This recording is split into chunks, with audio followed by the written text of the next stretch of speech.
ঘন জঙ্গলের ভেতরে বাঘ শেরু তার রাজত্ব নিয়ে খুব গর্ব করত। সবাই তাকে ভয় পেত, কিন্তু শিয়াল মিকি ছিল আলাদা। সেই শেরুকে ভয়ে না পেয়ে বরং তার বুদ্ধি দিয়ে চলত। একদিন বনে প্রচণ্ড ঝড় উঠে গেল।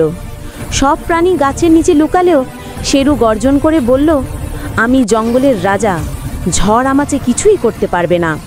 কিন্তু হঠাৎ একটা বিশাল গাছ ভেঙে পড়ে শেরুর পথ বন্ধ করে দিল। শেরু চেষ্টা করেও বের হতে পারল না। ঠিক তখন মিকি দৌড়ে এসে বলল, বন্ধু, শক্তি সবসময় সমাধান না, কখনো বুদ্ধি পথ খুলে দেয়।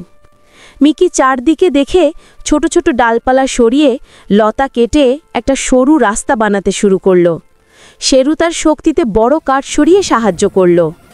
ধীরে ধীরে তারা দুজন মিলে পথ খুলে ফেলল। ঝড় থেমে গেলে শেরু লজ্জা পেয়ে বলল, মিকি, আজ তুমি আমাকে শিখালে বুদ্ধি আর শক্তি মিললেই জয় আসে। মিকি হেসে বলল, বন্ধু হতে হলে ভয় নয়, একে অন্যকে সাহায্য করাই সবচেয়ে বড় শক্তি। সেদিন থেকে শেরু আর মিকি শুধু বনের রক্ষিকই হলো না, বরং সেরা বন্ধু হয়ে রইল।